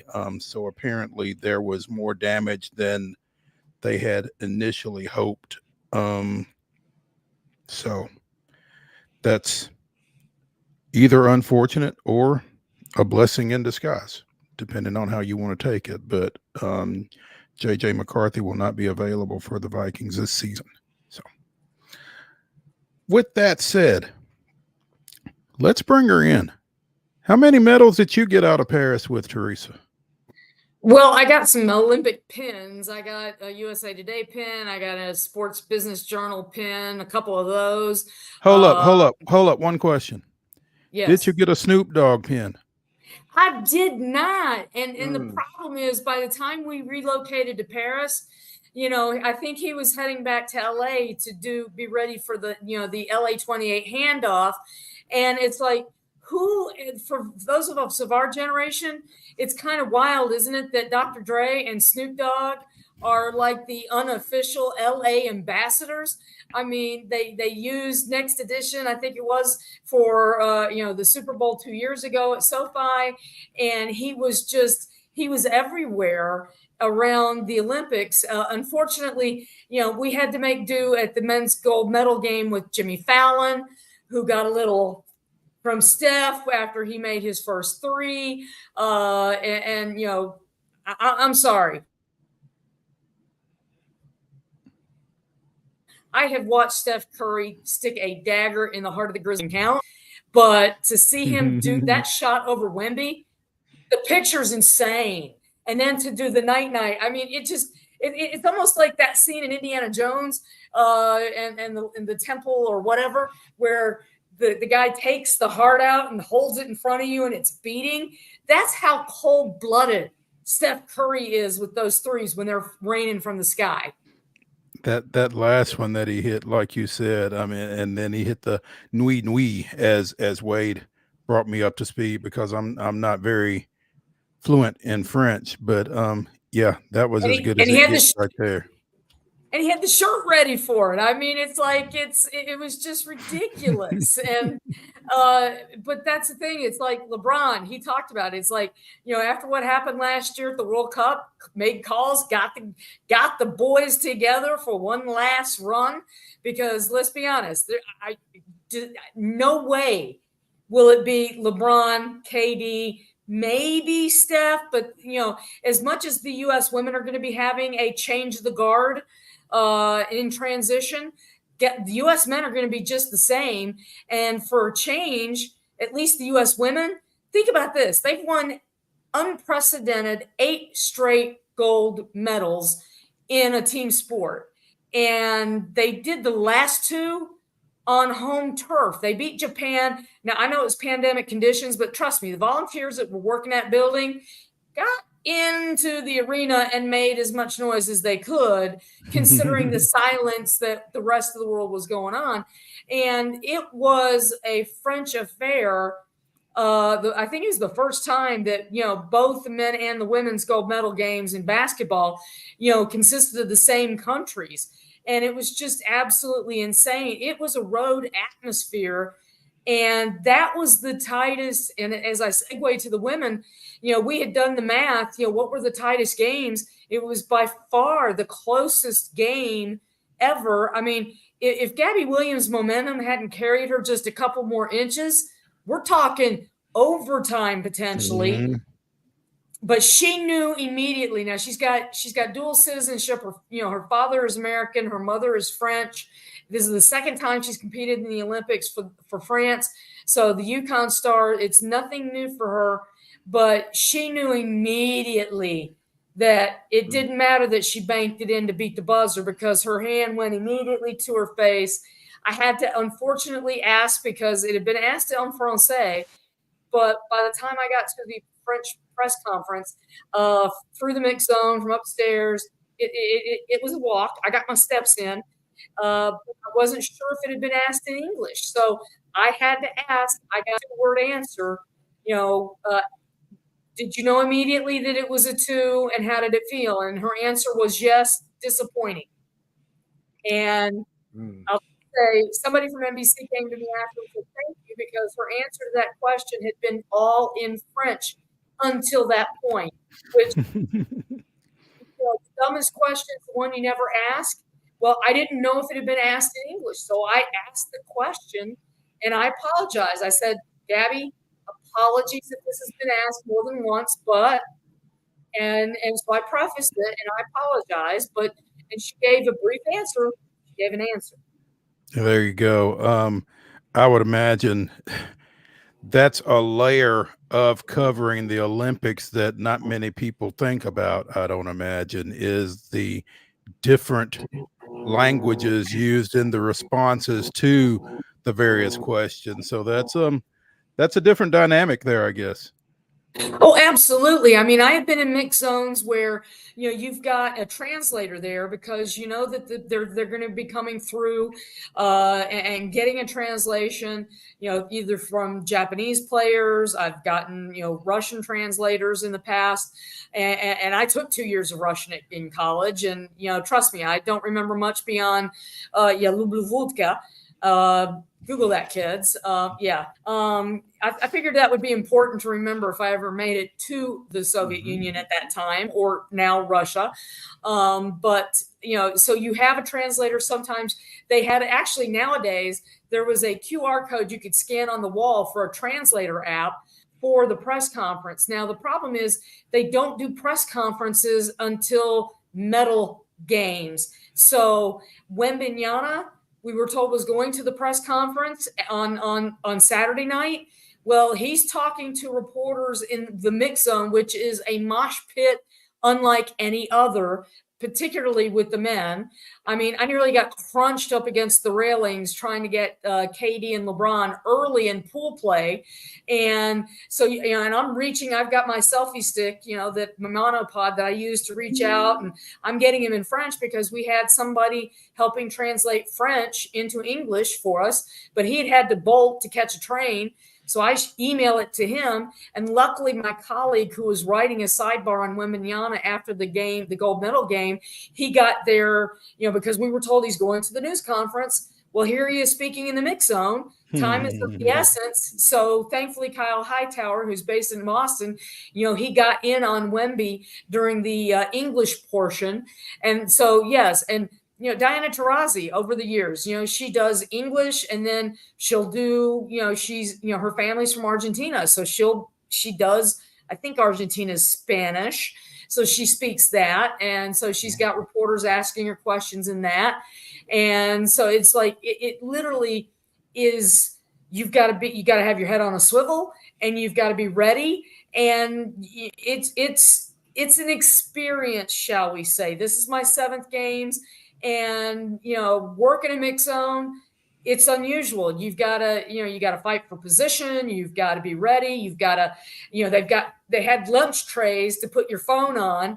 And let's just say, I'm really glad I've got a family picture on my phone, because that helped me ID my family phone, because I had my work phone, it clapped into the monopod with the traditional mic. So it's like, get my phone. Wait, I need to get my phone. Somebody else is talking. It's just, it's a little insane. And you're working 12 to 14.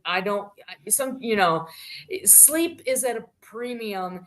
And let's just say I may have gotten 2 hours sleep after the gold medal game, because you had the closing ceremonies. They were singing in the streets outside my hotel until almost 2. I woke up at 4. And the next bus to the airport was at 6. And it's like, my flight's at 1. There's 2 journalism math problems you have to do at the Olympics. How many clean clothes do I need to get me home, so that I need to wash to get, do another load of laundry to get me home? And the other math problem is, when do I need to leave and catch the bus to get to the airport to get checked in and make my flight? And the 6 o'clock bus that was supposed to be there didn't get there till 6:30. So I know somebody from Boston went ahead and Ubered, and like 2 minutes after her Uber showed up, the bus showed up. There we go. Gotcha. Fun and games. You wouldn't trade it though, right? I've done 7. I'm good now. If I don't make it to Italy in 26 for the Winter Games, if I'm not there in LA in 28, I'm good. I've been there, done that. 7 is far more than I ever thought I would. My first Olympics, 1980, watching Eric Heiden in Lake Placid, the Miracle on Ice. The fact that I've done 7 beyond my wildest dreams. So at this point, I take it, I enjoy it, I treasure it. And the best part about the Olympics personally, I mean, yeah, I did get to see some really great basketball, men and women, but seeing colleagues from around the world that I never, ever get to see except at games like this. Mm-hmm. Well, having said all that, toss Tokyo, I suppose, to the side a little bit, Teresa, just because of the unusual circumstances. Where does this games rank for you in terms of just overall? Because we broke down the ratings yesterday, and NBC is still crunching the numbers. It seems like this Olympic Games in particular was a smashing success by and large. Remember, they have streaming, which they didn't have in Vancouver, which was very TV friendly. The Winter Games, London 2012, they didn't have that. So I think the streaming process. I mean, I was able to scan a QR code, and now I've got a Max subscription, but I was able to get in and stream the games on my iPad. Use it as a kind of like a backup TV for replays and such, but. I'm going to go with Paris. Recency bias, yes, but I did have a day off in Paris. In London, I worked the entirety of the game, so I didn't get to go out and do any sightseeing in London. I got to take a day and go out in Paris and use the metro. Their train system across Europe is wonderful. I got there and went to Barcelona for a long weekend beforehand, took the train back. And then to go to Lille, high-speed train, 1 hour. It was tremendous. Now, they did have some heat issues the first few days, and that slowed down some of the train issues. But come back in an hour.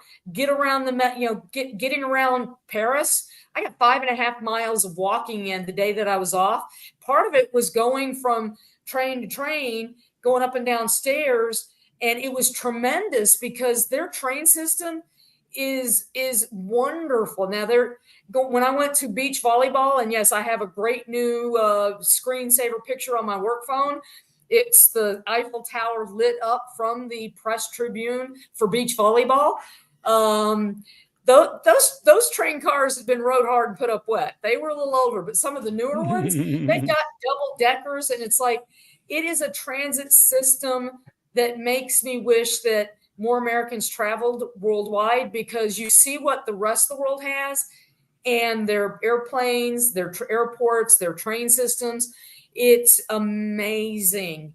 And yes, sitting there at a street cafe at Paris, having a glass of Chardonnay, French Chardonnay, the ability to just look around, and I'm walking the streets of Paris. Yeah, I'm sorry. That's going to be tough to beat. And I saw Christ the Redeemer in Rio. I saw the DMZ in 2018 when I was in South Korea covering hockey. But Paris, the Eiffel Tower lit up in the night. Yeah. And that's going to be tough to beat, guys. Teresa Walker of the Associated Press joining us here on Main Street Sports Today, presented by the Tennessee Orthopedic Alliance of Columbia. Talking a little Olympics.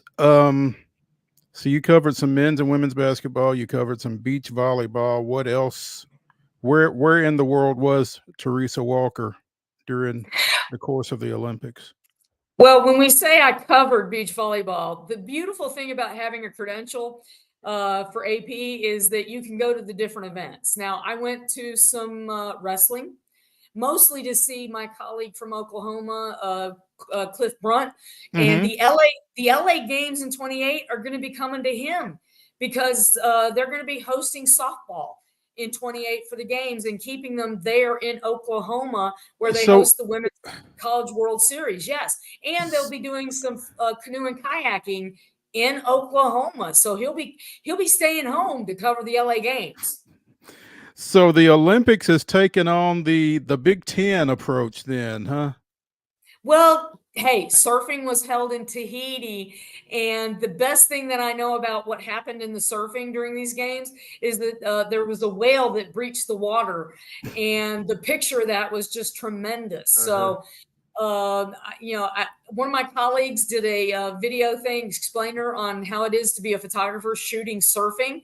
I haven't had a chance to watch it, but it's pretty freaking cool. It looked like she was in a kayak out there with her gear taking pictures. But that whale, I've gone to Maui and seen humpback whales in the winter. It's incredible. I wish I could have seen that, but hey, if you do it where you can. And while LA is LA and has just about everything, they've got a built-in softball audience in Oklahoma. And I guess they figured, you know what?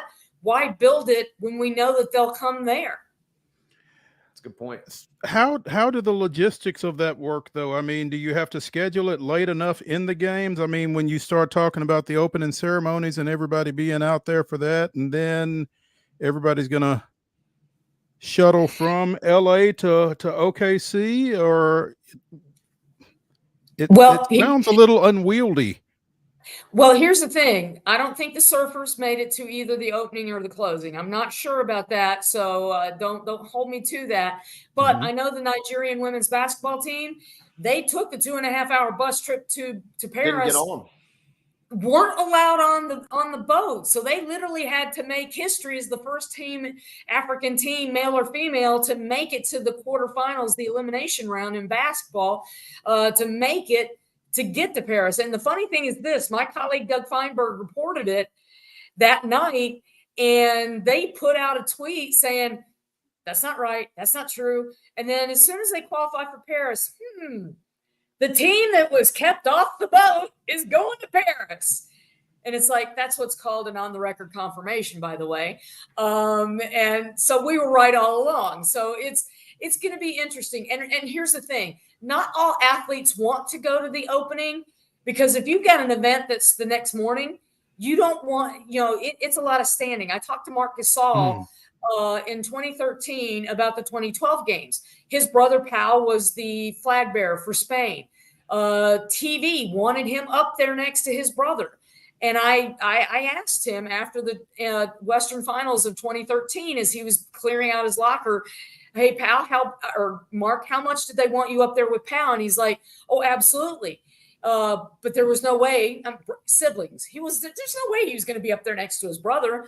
But you have to go get in line 3 hours in advance to be able to, media had to be in the seats 3 hours before the opening ceremony. I mean, why? Part of it is security. Part of it is getting everything lined up. It's a massive show.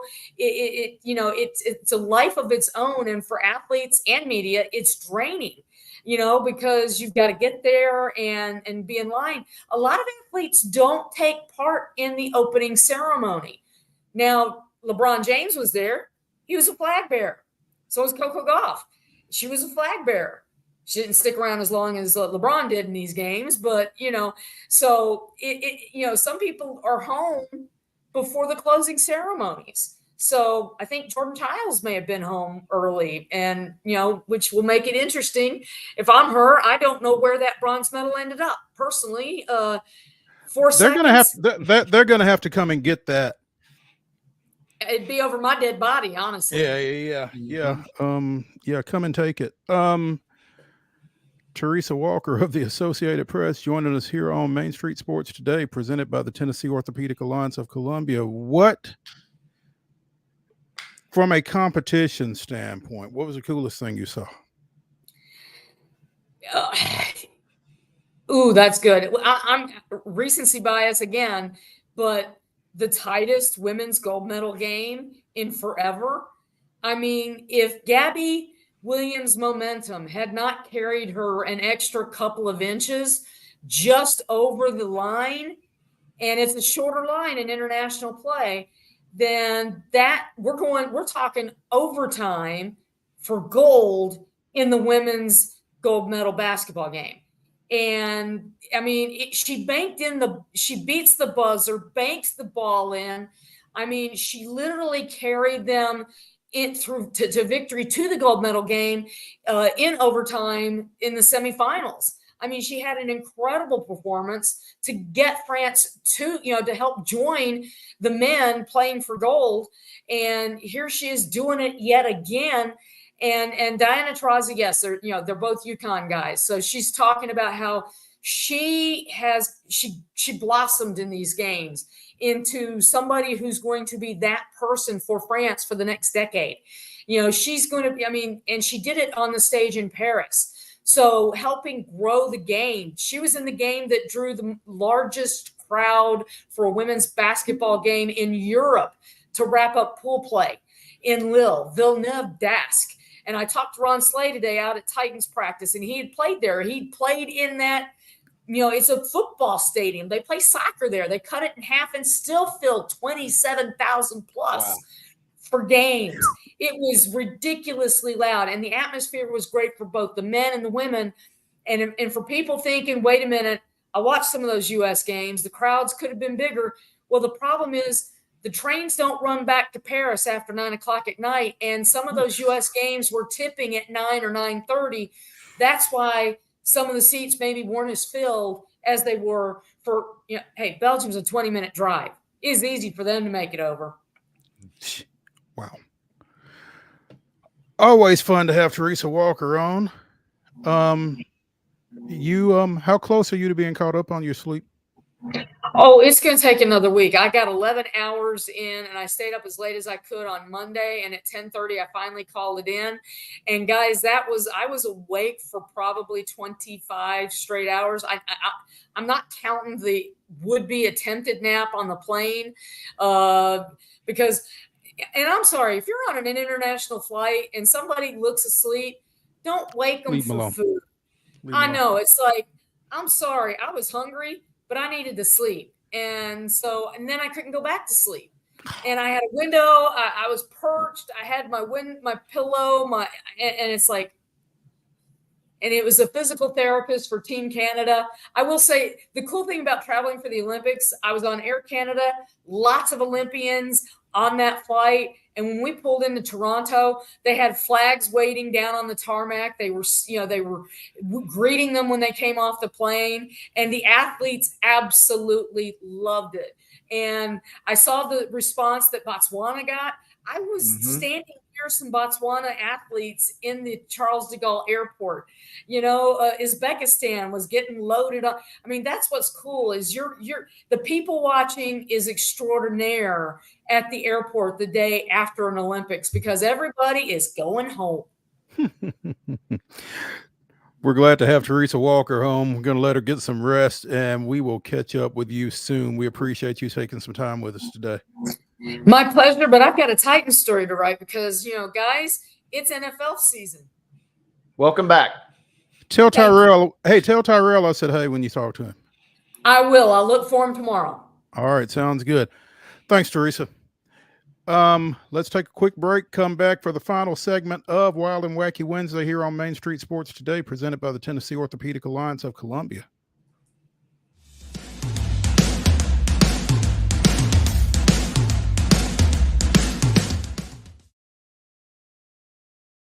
He shoots, and he scores!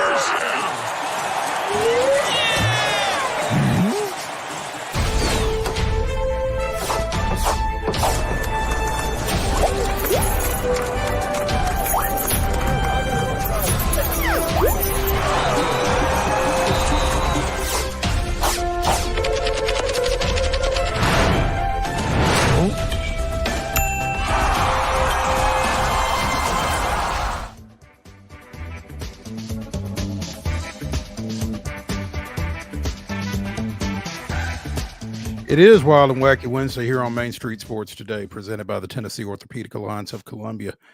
I'm Maurice Patton. That's Wade Neely. It's the final segment of the day, and we're going to give you the weirdest, wildest, and wackiest news from across the globe.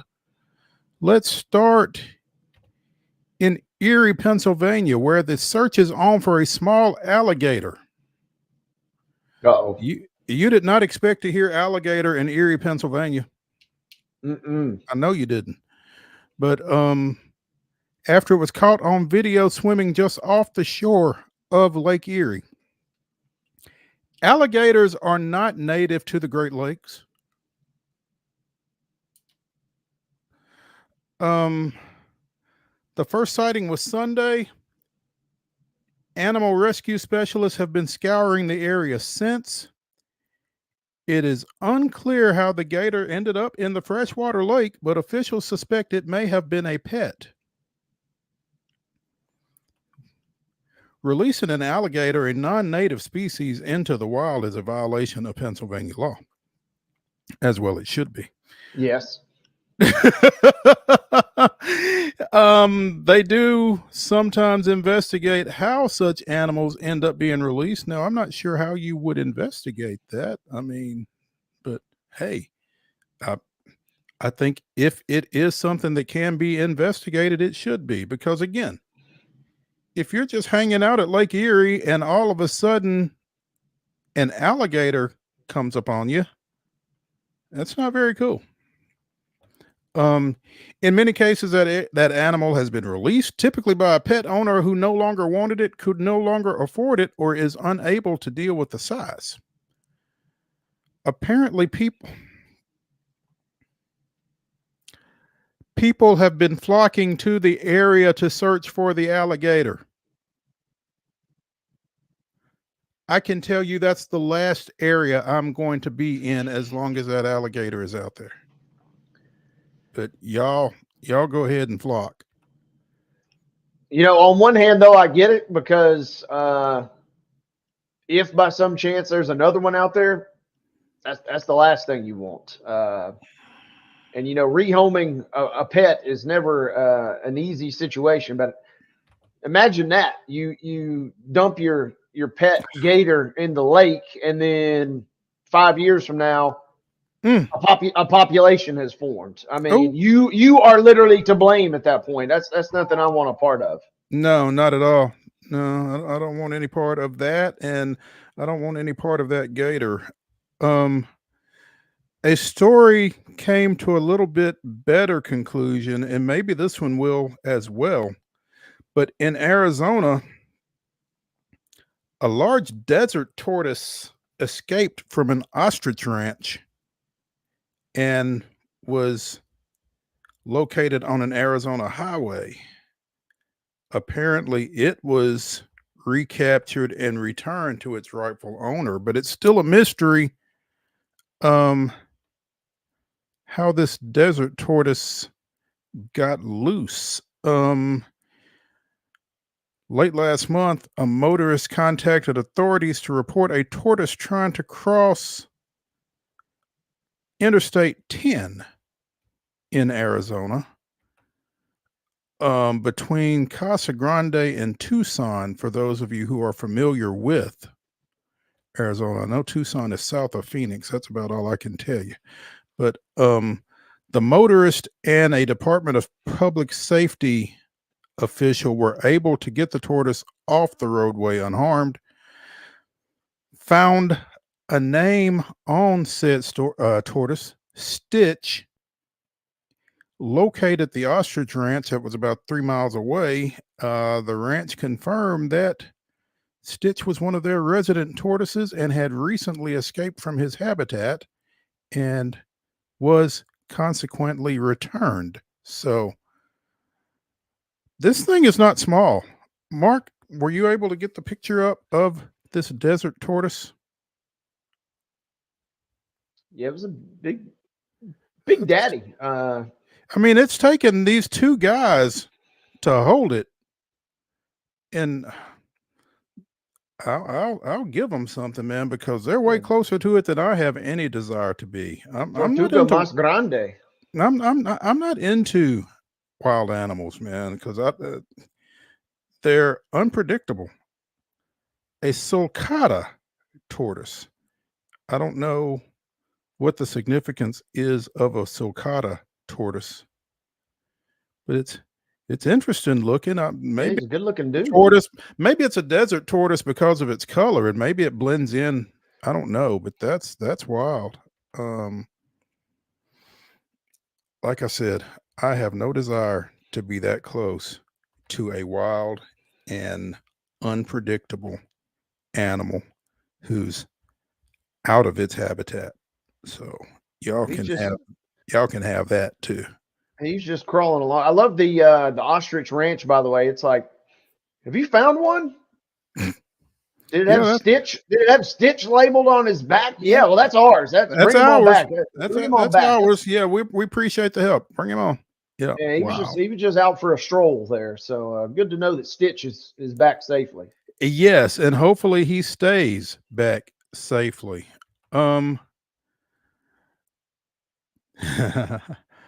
So you got alligators loose in Lake Erie, and in Lake Michigan, you got a marathon swimmer who just threw up his hands and said, forget it, after he swam in the wrong direction because he had a dead GPS. A man attempting an epic 80-mile swim across Lake Michigan said he gave up on the third day after losing 2 batteries for a critical GPS device and ending up badly off course. Not just off course, but badly off course. 60-year-old Jim Dreyer was pulled from the lake after 60 miles, was swimming from Michigan to Wisconsin for hours without a GPS, relying only on a wrist compass and his reading of the sky and waves, which apparently was not very good, because a support boat pulled up and informed him that he had been swimming north all day. Now, Michigan is east of Wisconsin. Trust me on this one. If he was swimming from Michigan to Wisconsin, he needed to be swimming west. He was swimming north. He wasn't going to get there. What a blow, he said. I should have been in the home stretch well into Wisconsin waters with about 23 miles to go. Instead, I had 47 miles to go, and the weather window would soon close. Imagine realizing that you had to swim twice as far as you thought. Yeah. At any point. This story reminds me of David Goggins, his famous deal where he was running the Moab 240-mile race, and he ended up like 2 counties over, and still, after backtracking all of that, almost made the cutoff for the end of the race, despite the fact he had ran like something like 40 miles extra off course. Yeah, so that's what this reminded me of, and yeah, that's got to be frustrating. You're sitting there thinking, I should be seeing the finish line here pretty soon. Oh, just kidding. You're actually damn near 50 miles off course, buddy. Dude said his brain was mush and he was having hallucinations about a steel wall. Stuck my hand right through it. And cargo ships. Yeah, that's nuts.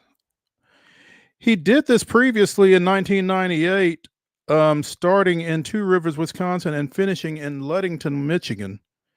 But he has tried it on 3 other occasions in the past year, unsuccessfully in each attempt. Towing an inflatable boat with nutritions and supplies, paused to get fresh AA batteries to keep a GPS device working, but somehow lost his bag in the lake. It was an accident, but it was my fault. This is a tough pill to swallow. That's what you get for traveling with GPS. I mean, the batteries, it's always the batteries, it feels like. Just when you think you've got everything working just right, it's the batteries. You get that error, and then all of a sudden everything goes off track.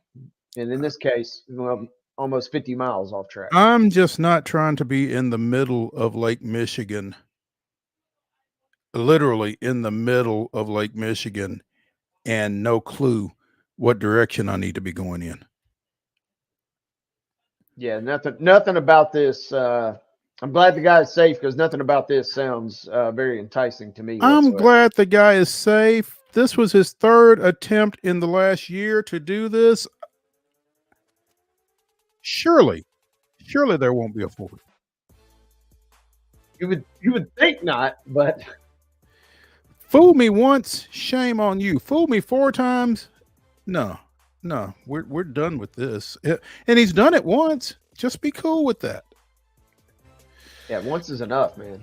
Without question. That's Wild and Wacky Wednesday here on Main Street Sports Today, presented by, well, Wild and Wacky Wednesday isn't presented by anyone yet, but Main Street Sports Today is presented by the Tennessee Orthopedic Alliance of Columbia. Be sure and come back with us next week's. Jeez. Come back with us tomorrow, starting at 2 o'clock. I'm going to get out of here because my brain is mush. Talk to y'all later.